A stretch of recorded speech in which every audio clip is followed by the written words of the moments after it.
From the studios, it is Election Yard, and we are only, at the time of this recording, a few days away from the referendum in Virginia. So, if you haven't been up to date on what's been going on in the Commonwealth of Virginia, we're about to have a referendum on Tuesday, April 21st.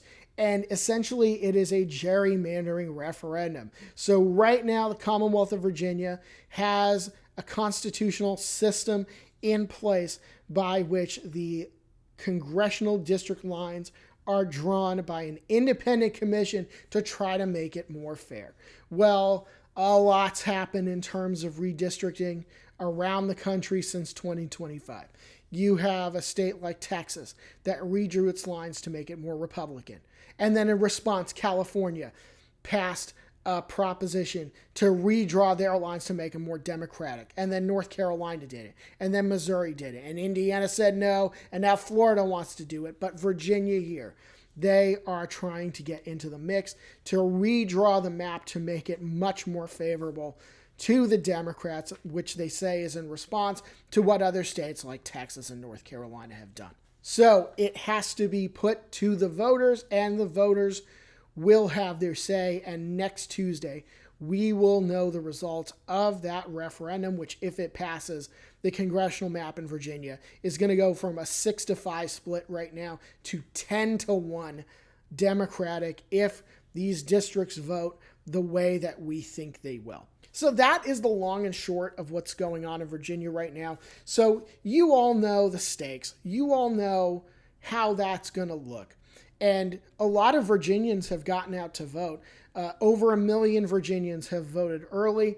And we expect this to be, for an April referendum, a pretty high turnout election. So we know all of that. But first, what we're going to do before we get into final predictions, I guess you could say, what I think might happen based upon what we're seeing. First, we're going to go through some key counties and independent cities here in Virginia that I think, if you're watching the results on Tuesday the 21st, these are the ones that I think you should focus in on, because these are the ones that are going to tell the tale as to how this thing is actually going. Now, we didn't go through every single one because there were a lot of them, but we highlighted, it looks like we got 11 of them here that I think will be telling as far as how the final result's going to go. So right now you are looking at a map of the Commonwealth of Virginia. It is not the state of Virginia. It is the Commonwealth of Virginia. So the very first place that we're going to look at on this map is the city of Virginia Beach. Now, Virginia Beach is the largest city in the Commonwealth of Virginia by quite a margin.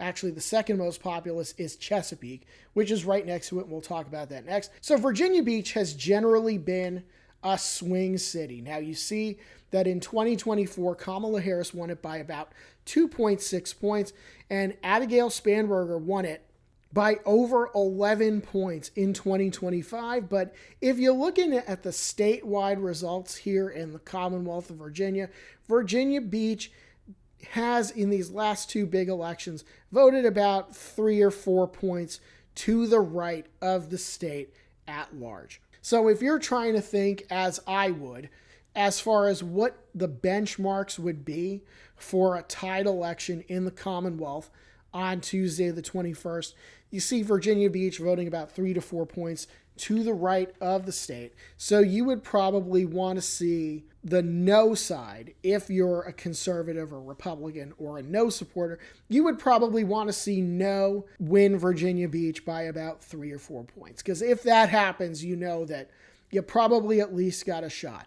But in some of these big statewide elections too, like for example, Glenn Youngkin in 2021, he won Virginia Beach, Kamala Harris won Virginia Beach, and obviously Abigail Spanberger won it pretty big. So it's definitely more of a swing city, and as Virginia Beach goes, generally the Commonwealth goes too. So if you want the no side to win, you would probably want to see no win by a few points. And if we get to election night and yes is winning the city of Virginia Beach, then things probably aren't looking too good for the no side. And I said we were going to talk about Chesapeake next. This is right next door, the second largest city in Virginia. So Kamala Harris carried it by a little more.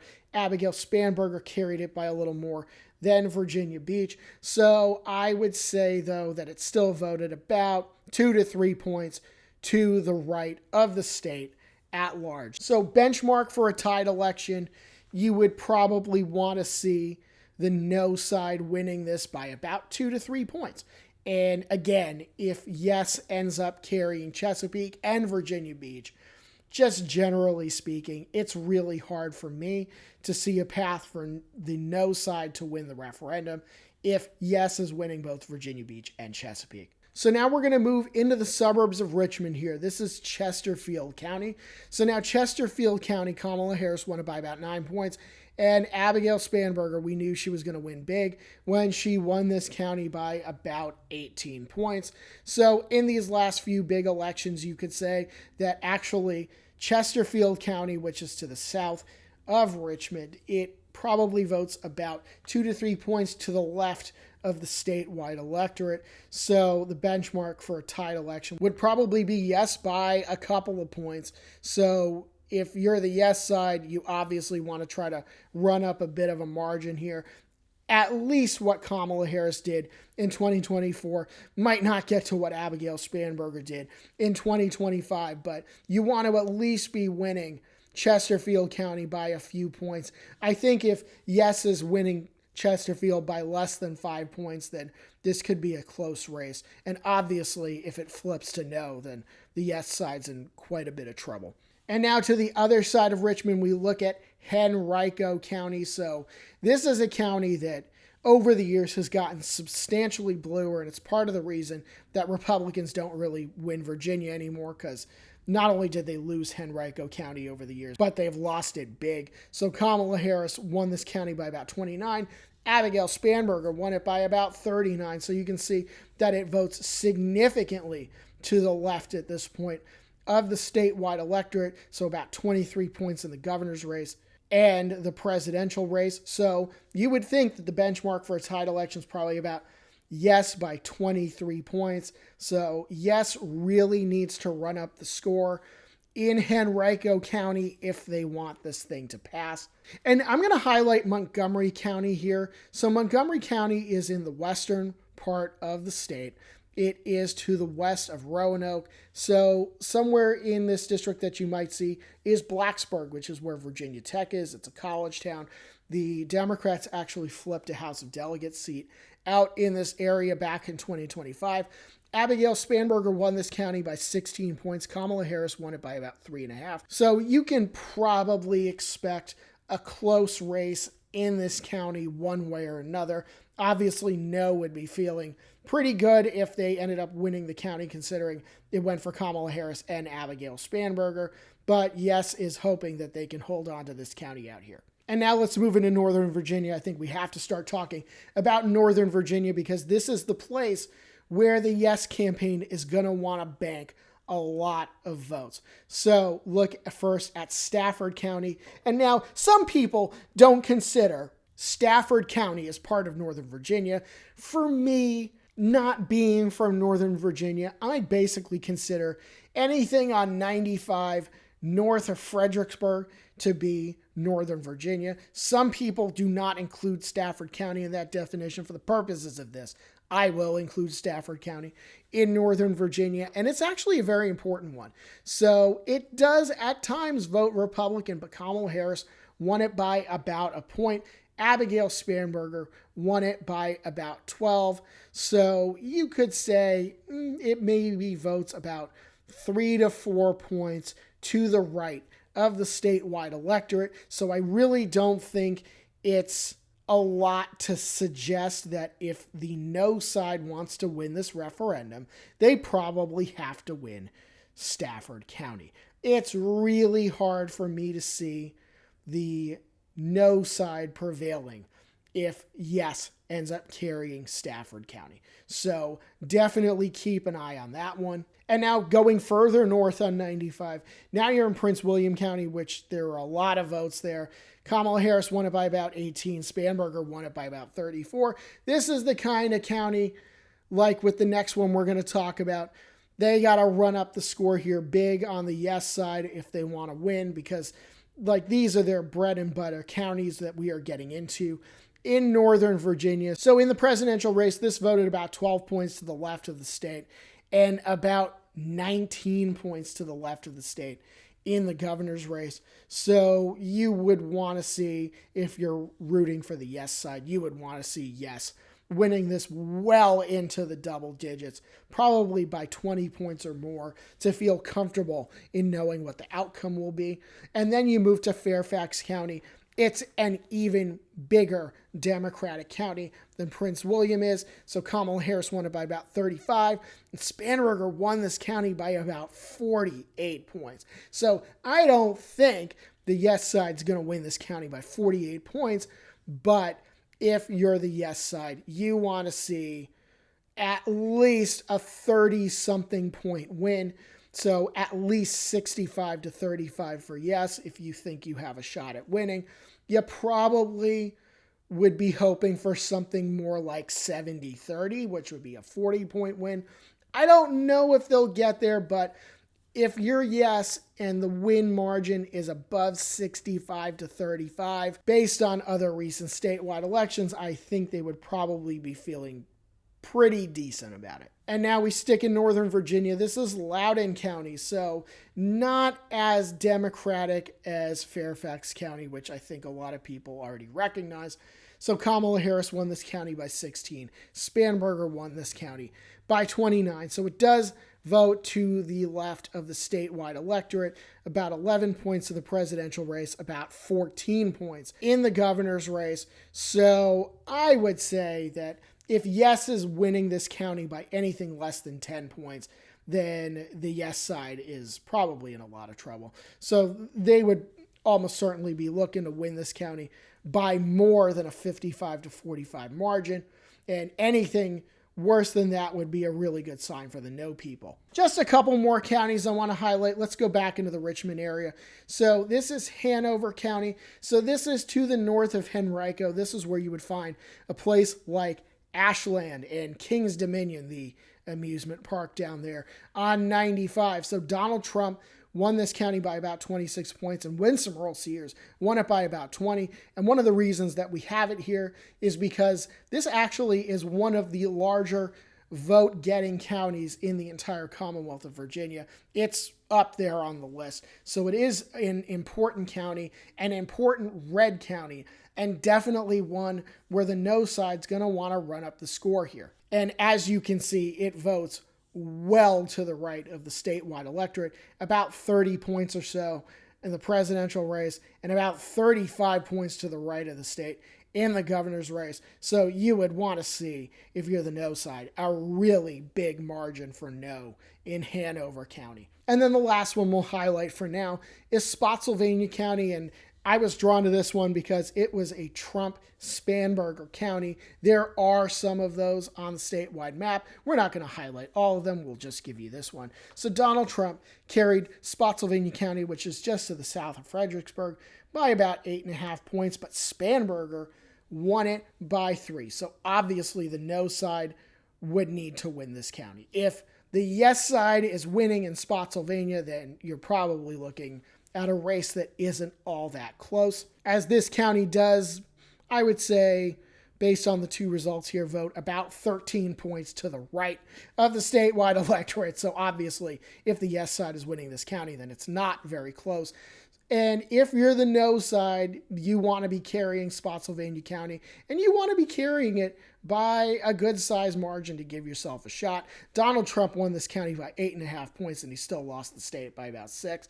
So, yeah, I don't think it would be a lot to ask for no, if they want to win this, to probably be winning Spotsylvania by double digits. And if they don't do that, then I'm not sure that things are going well anywhere else in the Commonwealth for them. So those are just some counties that we're going to be watching. And obviously the numbers, it's all guesswork. We won't know until we get to election night what's really going to happen, but we will all see for ourselves on April 21st. So let's talk about opinion polling very briefly in this referendum. There have been some pollsters, like there's one here by Neighborhood Research. I don't recognize the firm. They did a poll early April had a 5.5% margin of error, only 319 likely voters. And they had no and yes essentially tied, no at 46, yes at 45, 9% undecided. I'll tell you about it, but I really don't know anything about these guys, and that does seem like kind of a small sample size. So the two polls that I'm going to highlight here are what I would consider reputable polls. The first one, this is by the Washington Post and the Schar School. This one had yes up by 5 points, 52 to 47, 1,100 likely voters. This poll was at the end of March. And then the other one that I will highlight, this one is a more recent one by State Navigate. This is Chaz Nuttycomb's organization. This one was taken April 10th to the 13th. So they had 707 people interviewed. They say it's registered likely voters, however they couched it. But this one had yes up by 6 points, 51 to 45. And I'll point out too that Roanoke College did a poll of their own. They did it in February, and they had the no side up 8 points. But I'll tell you what they did differently from the other pollsters that I reported. So what the Washington Post did and what State Navigate did in their polls was they literally read the text of the ballot question, which the Democrats wrote it. They got big majorities. They can write whatever the hell they want on these ballot questions. So what Roanoke College did, well, first, it looks like their poll was 800 adults, not likely voters. And what they did was they actually, instead of reading the text of the ballot question, they explained what it would do. Say, well, this is going to heavily gerrymander the state to 10 out of 11 seats being Democratic. Are you in favor of it or not? So yeah, no would win. And I think that when you put it that way, it's a tougher sell for people, especially maybe people who are more moderate or people who consider themselves more independent. But like the Washington Post in their poll, they read the ballot question word for word, what the actual ballot says. And actually, so did the State Navigate poll. So I tend to lean more towards those. I mean, sure, if you've seen or listened to the advertising in Virginia, you probably have an idea of what it actually is that you're voting on. But those two polls actually read the text of the amendment, where some of these other ones did not. And speaking of the advertising, I would say that in the earlier phases of this campaign, it was just yes ad, yes ad, yes ad, yes ad. Just a constant barrage. I still do see yes ads, but I would say maybe the last 2 or 3 weeks, the no ads have been coming on stronger. And some of them play to the fairness thing, saying, well, you know what, we have fair maps now. And obviously they're not talking about what's going on in a place like Texas or North Carolina, whatever. They're not talking about that. They're just saying, well, here in Virginia, we have fair maps, and we want to keep those fair maps. But what I'm also noticing, and I'm saying this as somebody who is here and is seeing these, the ads are starting to take on definitely more of a, I guess I'll say, more of a right-wing political character on the no side. They're saying, well, if this passes, the Democrats are going to give welfare to illegals. They're going to let boys play in girls' sports. They're going to grab your guns. They're going to raise your taxes. And they have like AOC and Ilhan Omar on the ads. I forget if Bernie Sanders' face was in one of them. But they're starting to lean more into that. Maybe I'm not the right person to ask, but I feel like if the no side wants to be successful, I do think they have to continue to lean into the, well, this just isn't fair, and conveniently ignore the redistricting going on everywhere else. I think they have to lean into that, because when they start getting into the, as I did see on an ad several times, even today, the day I recorded this, going with the, well, the Democrats, if this passes, they're going to let boys play in girls' sports. I'm thinking back now to the 2025 campaign, which Winsome Earl Sears, yes, she was a uniquely bad candidate. I think that kind of election defeat would be difficult to replicate by a generic Republican. But when I see that, you're starting to go into, well, the Democrats are going to do this bad thing and that bad thing. And then into those issues, like girls' sports, I think back to the 2025 campaign and I say, they tried this in 2025 and they got their asses kicked in the election, because that was basically at the end of the campaign. That's all they talked about was, well, the Democrats are going to do this and they're going to do that. And it didn't work. So I feel like if that's the direction that the campaign's going in, then they're kind of losing the plot, and they're kind of only targeting Republican voters to get out. And they're kind of missing the boat with moderates, and they're going back to the same campaign playbook that they had in 2025 that did not work. The jury obviously still out on that. We will know in a few days on April 21st. But what I do know is that did not work in 2025. So what do I think's going to happen? If you ask me at this point, I think it will pass. I think the margin will be in the single digits. I think that independents are generally, like true independents, are generally going to vote no. I think this was always going to be a tougher sell. I don't think Spanberger winning was that tough of a sell, because a Democratic wave has been building. And like I said, Winsome Sears was a uniquely bad candidate. So I don't think that obviously Democrats voting for Spanberger was a reach. And I don't think moderates voting for Spanberger was a reach. Now this, you are saying, yes, we are rigging the maps to stick it to Donald Trump. And we all know it. That's even what the yes side is saying that they're doing. So it was always going to be a tougher sell for more moderate people. Some Democratic-leaning moderates will still go with it.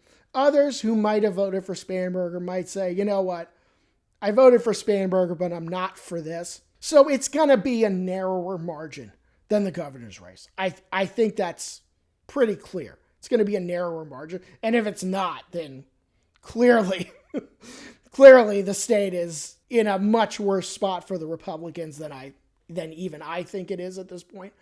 But the bottom line is this. I think it will pass. I think it will pass somewhere in the single digits. The polls that came out recently that said it's about a 5 or 6 point lead for yes, that's basically where my headspace has been this whole time. Like, I think it will pass. I think it will pass by a narrower margin. But I think Democrats are fired up to vote for this. I think some Republicans are fired up to vote against it too, whereas some of them might not have been able to bring themselves to vote for that ticket in 2025. I think some of them will get out for this one. I think the margin will be much narrower. But at the end of the day, I still think Virginia's just a little too blue for no to win. I do think yes will win. But obviously the final margin is going to also be very telling on this. But just remember, if this passes, we're not done yet, because there is a state Supreme Court case that's pending. The Republicans had tried going out to a judge in Western Virginia to have this referendum stopped. And the county judge in the conservative county said, yes, stop the referendum. So the state Supreme Court said, we're not going to stop the referendum, but we're going to rule on the merits of the case afterwards if it passes. So, big picture, if no wins, that's it. It's done for.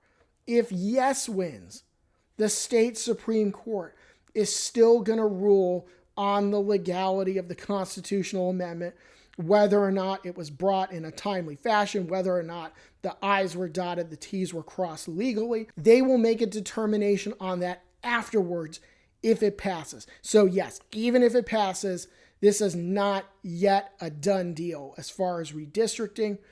I would think, based upon the way the state Supreme Court goes, it probably will ultimately be approved if this passes, but it's not a done deal just yet. So we'll be back here on Tuesday night to see how this went on Election Yard. Like and subscribe, follow us on social media. We'll see you soon.